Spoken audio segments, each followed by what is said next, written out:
ദൈവനാമത്തിന് മഹത്വമുണ്ടാകട്ടെ.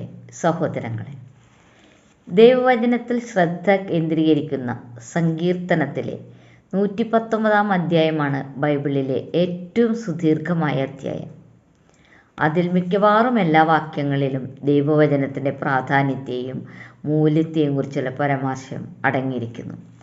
ബൈബിളിലെ ഏറ്റവും ദൈർഘ്യമേറിയ അധ്യായം ദൈവവചനത്തിൻ്റെ പ്രാധാന്യത്തിൽ ശ്രദ്ധ കേന്ദ്രീകരിക്കുന്നത് ഉചിതമാണ്. 176 വാക്യങ്ങളിൽ 5 എണ്ണം മാത്രമേ തിരുവെഴുത്തുകളെ നേരിട്ട് പരാമർശിക്കാത്തതായിട്ടുള്ളൂ. ദൈവത്തിൻ്റെ രേഖാമൂലമുള്ള വചനം മനുഷ്യരായ നമ്മുടെ പക്കലുണ്ടെന്നത് ആശ്ചര്യകരം തന്നെ. ഇതിൻ്റെ ഗ്രന്ഥകാരൻ ദൈവവചനത്തിൻ്റെ മഹത്വം മനസ്സിലാക്കിയിരിക്കുന്നു. അതിൻ്റെ നീളം മാത്രമല്ല, ആഴം, ഘടന, ആത്മീയ ജ്ഞാനത്തിൻ്റെ ഉൾക്കാഴ്ച എല്ലാം കൊണ്ട് ഈ അധ്യായം വേറിട്ട് നിൽക്കുന്നുണ്ട്. ദൈവവചനത്തോടുള്ള അതിയായ സ്നേഹവും ആശ്രയവും ഈ അധ്യായത്തിൽ നമുക്ക് കാണാം. യഥാർത്ഥത്തിൽ 119 സങ്കീർത്തനം ദൈവവചനത്തോടുള്ള ഒരു പ്രേമഗീതമാണ്. സ്നേഹിക്കുന്നത് എന്തായാലും അതിനെപ്പോഴും ചേർത്ത് വയ്ക്കാൻ മനുഷ്യൻ ആഗ്രഹിക്കുന്നുണ്ട്. സങ്കീർത്തനക്കാരനും അങ്ങനെ തന്നെ. 62 വാക്യത്തിൽ അർദ്ധരാത്രിയിൽ എഴുന്നേൽക്കുന്നുവെന്നും 97 വാക്യത്തിൽ ദിവസം മുഴുവൻ ധ്യാനിക്കുന്നുവെന്നും 112 വാക്യത്തിൽ ഇടവിടാതെ എന്നേക്കും ആചരിക്കുവാൻ ഹൃദയം ചാച്ചിരിക്കുന്നുവെന്നും 147 വാക്യത്തിൽ ഉദയത്തിന് മുൻപ് എഴുന്നേറ്റിരിക്കുന്നുവെന്നും 148 വാക്യത്തിൽ തിരുവചനം ധ്യാനിക്കേണ്ടതിന് കണ്ണ് യാമങ്ങളെ നോക്കിക്കൊണ്ടിരിക്കുന്നുവെന്നും 164 വാക്യത്തിൽ ദിവസം 7 പ്രാവശ്യം സ്തുതിക്കുന്നുവെന്നും പറയുന്നുണ്ട്. തിരുവചനത്തോടെ എത്ര അഗാധമായ സ്നേഹമാണ് നമുക്കിവിടെ ദർശിക്കാനാകുന്നത്. ദൈവവചനത്തിൽ കൊടുത്തിരിക്കുന്ന മൂല്യം 72 വാക്യത്തിലും 127 വാക്യത്തിലും കാണാം. 72 വാക്യം ശ്രദ്ധിക്കൂ.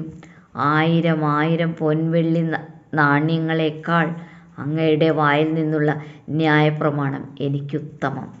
127 വാക്യം ഇങ്ങനെ പറയുന്നു, അതുകൊണ്ട് അങ്ങയുടെ കൽപ്പനകൾ എനിക്ക് പൊന്നിലും തങ്കത്തിലും അധികം പ്രിയമാകുന്നു. ദൈവവചനത്തിൻ്റെ ആസ്വാദനത്തെക്കുറിച്ച് പറയുന്നത് 103 വാക്യത്തിൽ കാണാം. കേൾക്കൂ. തിരുവചനം എൻ്റെ നാവിന് എത്ര മധുരം, അവ എൻ്റെ വാക്യത്തേനിലും നല്ലത്. പല വാക്യങ്ങളിലും വചനപ്രകാരം നടക്കണമെന്നും പൂർണ്ണ ഹൃദയത്തോടെ അന്വേഷിക്കണമെന്നും പ്രമാണങ്ങൾ ധ്യാനിക്കണമെന്നും പറയുന്നുണ്ട്. ദൈവവചനത്തോടുള്ള സ്ഥിരത, വിശ്വസ്തത ഒക്കെ നമുക്ക് ഇവിടെ കാണാം. ദൈവവചനം വിശുദ്ധമാണ്, സത്യമാണ്. അത് മനുഷ്യനെ വിവേകമുള്ളവനാക്കുന്നു. ശത്രുക്കളെക്കാളും ഗുരുക്കന്മാരെക്കാളും വൃദ്ധന്മാരെക്കാളും വിവേകമുള്ളവനാക്കുന്നു എന്നെല്ലാം ഇവിടെ പറയുന്നുണ്ട്. നാം എപ്പോഴും പറയുന്ന വചനം 105 വാക്യം ശ്രദ്ധിക്കൂ. അങ്ങയുടെ വചനം എൻ്റെ കാലിന് ദീപവും എൻ്റെ പാതയ്ക്ക് പ്രകാശവുമാകുന്നു. വെറും അധരം കൊണ്ട് പറയേണ്ട വചനമല്ല ഇത്, ഹൃദയം കൊണ്ടായിരിക്കണം സഹോദരങ്ങളെ. ദൈവത്തിൻ്റെ വചനം നീതിയുള്ള വചനമെന്ന് ഇവിടെ ആവർത്തിച്ചുകൊണ്ടേയിരിക്കുന്നു. എണ്ണമറ്റ വിശ്വാസികൾക്ക് 119 സങ്കീർത്തനം പ്രചോദനത്തിൻ്റെയും മാർഗനിർദ്ദേശത്തിൻ്റെയും ഉറവിടമാണ്. ഭക്തിയോടെ തിരുവെഴുത്തുകൾ പഠിക്കാനും ധ്യാനിക്കാനും അനുസരിക്കാനും ഈ അധ്യായം നമ്മെ പ്രചോദിപ്പിക്കുന്നു. അവസാനത്തെ വാക്യമായി 176 യേശു പറയുന്ന കാണാതെ പോയ ആടിനെ കുറിച്ച് പറയുന്നുണ്ട്. കേൾക്കൂ. കാണാതെ പോയ ആട് പോലെ ഞാൻ തെറ്റിപ്പോയിരിക്കുന്നു.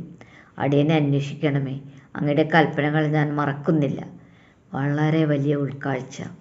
സങ്കീർത്തനക്കാരൻ്റെ ഒരു സ്വഭാവം 54 വാക്യത്തിൽ കാണാം.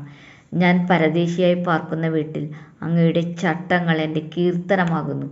ഇനിയും കൂടുതൽ ആഴങ്ങൾ കണ്ടെത്താൻ 119 അധ്യായത്തിൽ നമുക്ക് സാധിക്കും. ദൈവത്തിൻ്റെ കൽപ്പനകൾ പാലിക്കാനും നീതിനിഷ്ഠമായ പാതയിൽ ഉറച്ചു നിൽക്കാനും പരിശുദ്ധാത്മാവ് ഈ വചനങ്ങളാൽ ഏവരെയും പ്രാപ്തരാക്കട്ടെ. ദൈവം എല്ലാവരെയും സമൃദ്ധമായി അനുഗ്രഹിക്കട്ടെ.